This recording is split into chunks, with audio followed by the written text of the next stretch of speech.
Hello friends, ఎలా ఉన్నారు? బాగున్నారా? నేను మీ శారదాన్ని. సబ్స్క్రైబ్ చేయండి ఫ్రెండ్స్. ఓకేనా? ఓకే. కొద్దిగా చిన్న పాట ఫ్రెండ్స్. ఏందని చెప్పానంటే, ఇది పాట కానే కాదు, ఏ రాగం నాకు రాదు. ఇది పాట కానే కాదు, ఏ రాగం నాకు రాదు. వేదన శృతిగా రోదన లయగా సాగే గానమిది. ఆ ఇది పాట కానే కాదు, ఏ రాగం నాకు రాదు. ఒంటరిగా తిరుగాడునొక నేటినొక మనిషి చూసినాడు, చెంతకు చేరదీసినాడు. అపము శుభము తెలియని లేటి అతనిని నమ్మింది, తన హృదయం పరిచింది. ఆ తరువాతే తెలిసింది ఆ మనిషి పెద్ద పులని, తను బలి అయిపోతినని. ఆ పాట కానే కాదు, ఏ రాగం నాకు రాదు. అది ఫ్రెండ్స్. ఏందనంటే స్టోరీ కంటిన్యూ ఫ్రెండ్స్. అదే ఇప్పుడు అతన్ని పొయ్యి వాళ్ళమ్మ కనుక్కోమంది కదా. ఇప్పుడు మహేష్ ఏందనంటే పోయేదానికి సెటిల్ అయ్యాడు అనమాట, పోవాలి అని చెప్పానని. అప్పుడు ఇంకా వాళ్ళమ్మ కూడా ఏం మాట్లాడదు, పోవాలని చెప్పని అనుకున్నప్పుడు ఏం మాట్లాడదు అనమాట. ఇక్కడ ఈ సంధ్య ఇప్పుడు అతను ఒకరంతా మాట్లాడేసి తను 2 దెబ్బలు కొట్టేసి అతని పాటికి అతను వెళ్ళిపోయాడు కదా. ఏందని చెప్పానంటే తర్వాత మళ్ళీ అతను వస్తాడనమాట. వచ్చినప్పుడు తనకి ఆరోగ్యం బాగుండదు. ఎట్లాగానని చెప్పానంటే, ఇది ఒకరంతా మనసులో పెట్టుకొని మనిషి ఆలోచించి కొద్దిగా ఆరోగ్యం దెబ్బతింటుంది అనమాట. ఆలోచించి టైం ప్రకారం భోజనం చేయకుండా పిల్లోడు చూస్తే ఈ విధంగా ఉన్నాడు, ఏంది భగవంతుడా అని చెప్పానని ఆలోచిస్తుంది కదా. దానివల్ల కొద్దిగా దెబ్బతినింది. దానికి ఏందని చెప్పానంటే, ఈమె అన్నం వండుకునేది, కొద్దిగా కూర బయట తెప్పించేది, వాళ్ళ అమ్మకి పెట్టేది. తర్వాత పిల్లోడు తను కొంతసేపు పని చేసుకునేది, తను పోయి పండుకునేది. అట్లాగా ఉండేటప్పటికే ఆయన మళ్ళీ వస్తాడు మొగుడు ఇంటికి. వచ్చిన తర్వాత ఇల్లు కొద్దిగా గందరగోళంగా ఉంటుంది. ఏంటంటే తనకి ఆరోగ్యం బాగలేదు కదా. రావటంతో బ్యాగ్ ఆడేసి ఇది ఇల్లా లేకపోతే ఏందని చెప్పానంటే, రోడ్డు మీద ఉన్నవాళ్ళు కూడా ఏందనంటే లక్షణంగా పెట్టుకుంటారు ఇల్లుని. నువ్వు ఇట్లా పెట్టు ఉన్నావు, నీకు అసలు భయం లేకుండా పోయిందని చెప్పి రావటంతో తగు ఫ్రెండ్స్. ఏందనంటేను నువ్వు ఎక్కడెక్కడ ఏందని చెప్పంటే అమ్మగారింటికి పోయావా, నన్ను ఎట్ట పంపించేసి అమ్మగారింటికి పోయావా, లేకపోతే ఇల్లు ఇట్టెందుకు ఉంది, అది ఇది ఏమని చెప్పి లాస్ట్కి నువ్వు సంసారం చేయాలన్నావా లేకపోతే ఏందని చెప్పానంటే నన్ను విడిపోవాలని ఉన్నావా నువ్వు. ఇక అతని నోటికి ఎంత వస్తే అదే. ఏందని చెప్పారంటే ఇప్పుడు మగోళ్ళకి నోటికి ఎంత వస్తే అంత మాట్లాడతారు ఫ్రెండ్స్. ఏందనంటే నా దగ్గర నుంచి విడిపోతే ఏంటంటే నాకు గవర్నమెంట్ జాబ్ అని చెప్పి నీకేమన్నా పరిణామం మామూలుగా ఇది భరణమును ఫింక్షను ఏమన్నా వస్తుందని చెప్పని ఆలోచిస్తున్నావా, నా దగ్గర నుంచి వెళ్ళిపోతేను అని చెప్పి నేను అడుగుతూ ఉంటాడు. ఇక్కడ ఏమి మాట్లాడదు. పైనుంచి ఏందానంటే లేవలేకపోతా ఉంది. ఏందానంటే సరే చిన్నగా లేచి వస్తుంది. పిల్లోడు ఏందానంటే వాడి పాటికి వాడు కదా, వాడు తందనాలు కదా వాడు. రాగానే ఏం చెప్పారంటే ఏం రా తను ఉద్యోగం చూసుకోలేదని చెప్పని మళ్ళీ వాడిని అడిగాడు. వాడేం సమాధానం లేదు. అని అన్నాడు, అని అన్నాడు. ఇక ఏం మాట్లాడలేదు. ఏందనంటే నాకు బాగాలేదండి అని చెప్పని పాపం వచ్చి చెప్పద్ది.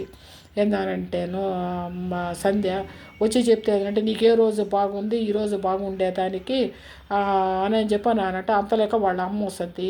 వాళ్ళ అమ్మ వచ్చి ఒరే నాయన ఏందనంటే బయట నుంచి కూరలు కొత్త పద్ధతులు నేర్చుకున్నారు, బయట నుంచి కూరలు తెచ్చి పెడుతుంది, నాకు అన్నం వండుతూ ఉంది ఇంట్లోనూ, తను పడుకొని నిద్రపోతూ ఉంది అని చెప్పని ఎట్టంటే అట్లా మాట్లాడి ఆమె ఏందనంటే కోపం మీద మనిషిని ఏంటంటే ఇంకొరంతా నిప్పుల మీద నెయ్యి పోసినట్టు అట్లా నెయ్యి పోసేటప్పటికే ఇంకొకరంతా ఆయన రేజ్ అయిపోయాడు.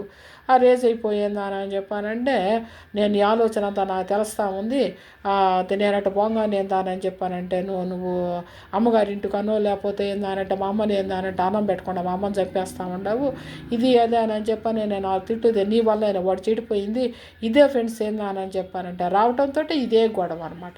ఇంకా తను ఏం చేస్తుంది, లేచి గబగబ మొహం మీద నీళ్లు పోసుకొని ఇక నా సరే తింటాడు కావాలని చెప్పని గబగబా ఆరోగ్యం బాగలేకపోయినా కూడా ఏందానంటే గబగబా తను వంట చేసి పెట్టద్ది. వచ్చేటప్పుడు ఇన్ని గుడ్డలు తీసుకొని వచ్చాడు. ఆ గుడ్డలన్నీ ఏందానని ఇప్పుడంటే వాషింగ్ మిషన్ ఫ్రెండ్స్, అప్పుడు ఏందానని చెప్పానంటే చేతులతోనే ఉతికేది కదా జనాలు పాపం. అట్లాగే ఏందానంటే ఆ గుడ్డలన్నీ ఉతికింది, వండి పెట్టింది, హాయిగా తిన్నాడు. తన పాటికి తను ఏందని చెప్పానంటే ఏదో పెద్ద పని ఉన్నట్టు అని చెప్పానని వెళ్ళాడు. వెళ్ళి చెప్పంటే ఒక ఫ్రెండ్ ఒకడు వస్తుంటాడు ఏందానంటేను, వాటితోటి అదే బయట ఒక కుర్చీలో కూర్చొనేది ఇక ఆ సోది పురాణము ఏందానంటే మా కొలిగి ఫ్రెండ్స్ అందరూ వాళ్ళ భార్యలు ఎట్లా కాపురాలు చేస్తారో తెలీదు, ఎంత నీట్గా ఉంటారు, ఎట్లా చేస్తూ ఉంటారు అని చెప్పానని వాళ్ళ గురించి పొగడతా ఉంటాడు.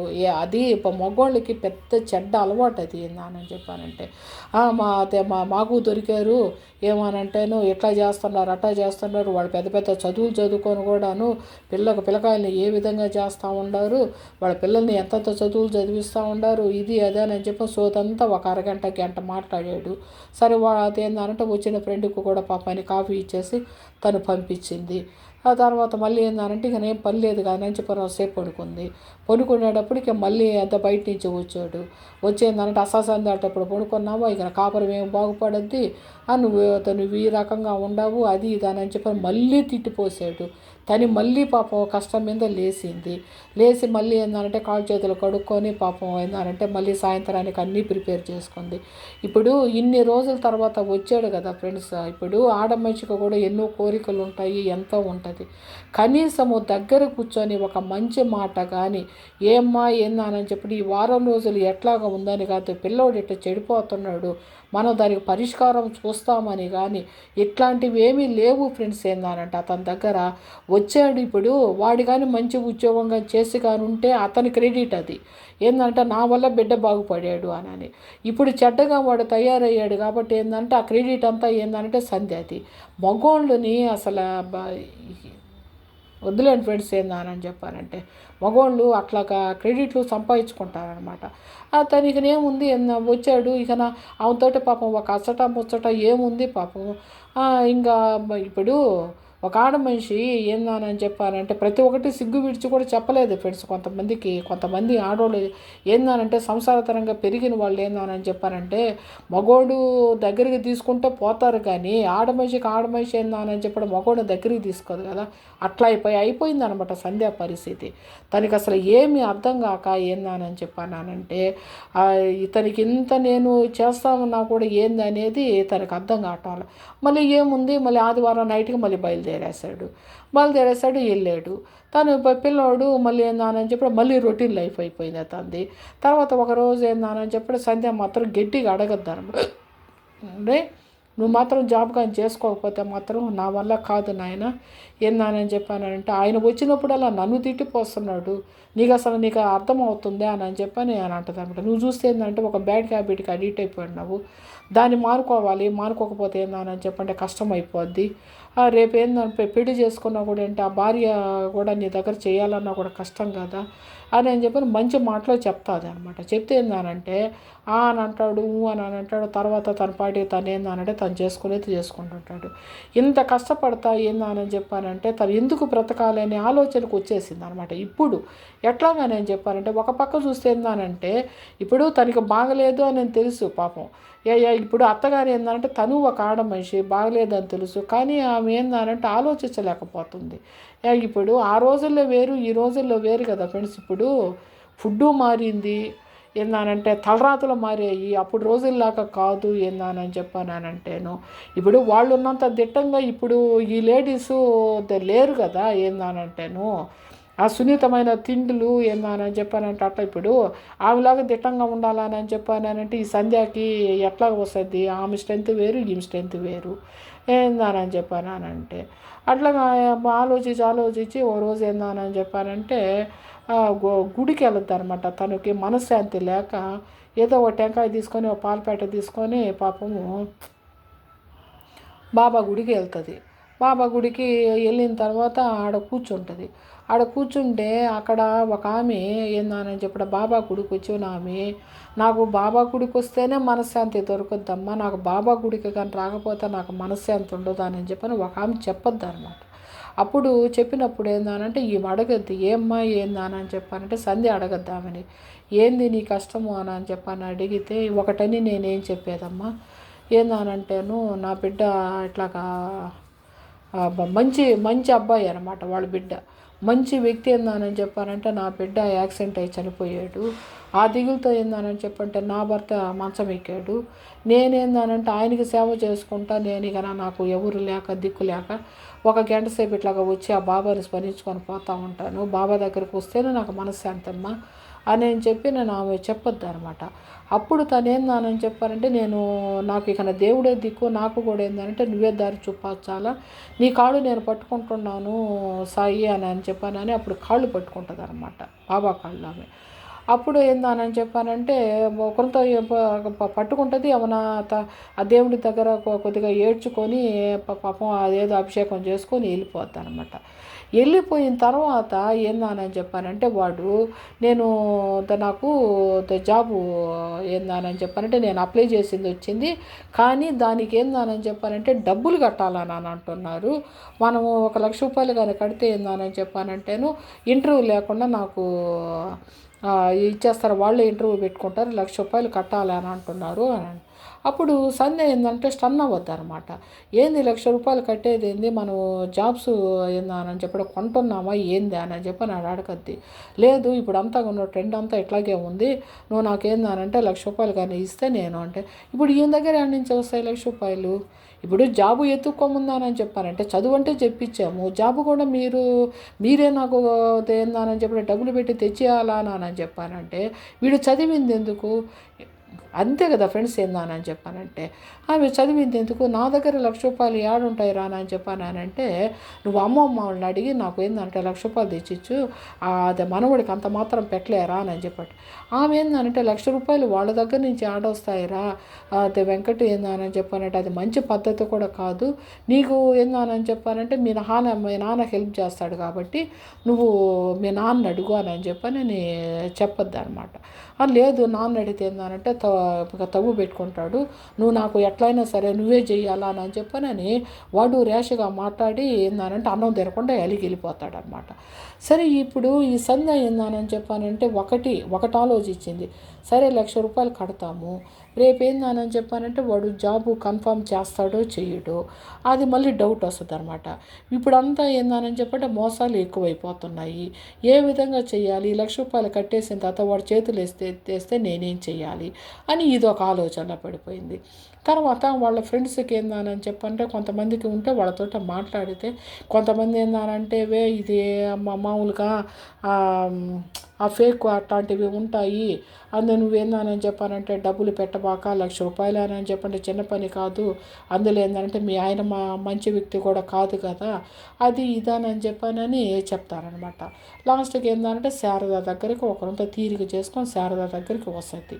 ఆ శారద దగ్గరకు వచ్చిన తర్వాత శారద సంధ్యని చూసి స్టన్ ఏందానని చెప్పానంటే అమ్మాయి రూపమే మారిపోయింది ఫ్రెండ్స్ ఏందానని చెప్పానంటే అప్పుడు శారద ఏందానంటే అడగద్దు అనమాట, ఏంది సంధ్య ఇట్లా అయిపోయావు ఏందానని చెప్పానంటే ఇప్పుడు ఇద్దరిది సేమ్ ఏజ్ ఏందానంటే ఏందా ఇట్లాగ అయిపోయావు ఏంది సంధ్య, ఏంది అసలు నీ బాధ ఏంది అని చెప్పానంటే నీ భర్త అట్లాగే ఉన్నాడా అన్నానని చెప్పానంటే పాపం జరిగిన స్టోరీ అంతా చెప్పద్ది.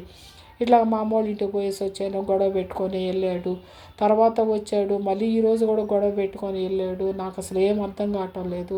ఇప్పుడు పిల్లోడిదే పెద్ద సమస్యగా ఉంది. ఇతనితో ఏకేదన్నా నాకు ఏందనంటే ఇదిగా ఉంది, కానీ పిల్లోడి జీవితం పాడైపోతా ఉంది శారదా. నాకైతే అర్థం కావటం లేదు. నేను ఏం చెయ్యాలా ఏందానని చెప్పని అడగద్దు అనమాట. అప్పుడు శారద ఏందానని చెప్పానంటే, మీ ఆయన అయితే మాత్రం ₹1,00,000 ఇవ్వడు, నేను మాత్రం దానికి ఖచ్చితంగా నేను చెప్తాను. ఇంకొకటి ఏందని చెప్పారంటే, మీ అమ్మోళ్ళ దగ్గర అంత మొత్తము అని చెప్పానంటే మీ అమ్మోళ్ళ దగ్గర ఉండదు, ఎట్లాగా అంటావు కావాలా. మీరేందని చెప్పారంటే రూపాయి రూపాయి పాపం వాళ్ళ జీవనాధారం కోసమే వాళ్ళు చస్తున్నారు. మీరేమో వాళ్ళకేం పెట్టడం లేదు, వాళ్ళు కష్టపడి బతుకుతున్నారు. అందులో మీ అమ్మకి మీ నాన్నకి కూడా ఆరోగ్యం బాగలేదు అని అంటున్నావు. నువ్వు ఆ ₹1,00,000 కానీ ఇప్పుడు కానీ వాళ్ళని కానీ అడిగితే వాళ్ళు ఏం చేస్తారు ఏందనంటే ఎక్కడి నుంచి తెచ్చిస్తారు. వాడి సరే లోక జ్ఞానం లేదని అనుకో, నువ్వు పోయి ఏ విధంగా అడుగుతావా అని చెప్పి నేను తిట్టద్దు అనమాట.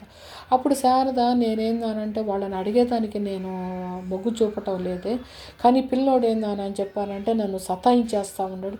కానీ ఒకటి సందే ఒకటి ఆలోచించింది తల్లి కదా ఫ్రెండ్స్. వీడికి ఈ ₹1,00,000 కట్టేస్తే వీడి జాబులో చేరితే నెలల్లో రవంత నాకు అమౌంట్ పంపిస్తే ఏందనంటే నేనేమన్నా కొద్దిగా ఈ అప్పు చేసినప్పుడు తీర్చేయచ్చేమో అని చెప్పి ఒక ఆలోచన కూడా తనకు వచ్చింది. కానీ ఆ ఆలోచన బయట పెట్టడం లేదు ఫ్రెండ్స్. ఏ తల్లి అయినా కూడా ఏందనంటే బిడ్డ చెడిపోతున్నాడు అని చెప్పానంటే దాన్ని డబ్బులు పెట్టి అయినా కూడా కొని ఏందని చెప్పంటే దాన్ని వీడికి ఇవ్వాలనే ఆలోచన ఏందని చెప్పి సంధ్యాలోకి వచ్చేసింది. అప్పుడు ఏందనంటే నేను మా అమ్మ వాళ్ళని మాత్రం నేను అడగటం లేదా అని చెప్పానని ఆలోచించి ఏందని చెప్పానంటే శారదాకి చిన్నగా ఒక మాట చెప్పొద్దు అనమాట. వాళ్ళ అమ్మ లేనప్పుడు పక్కకి తీసుకొని వెళ్ళి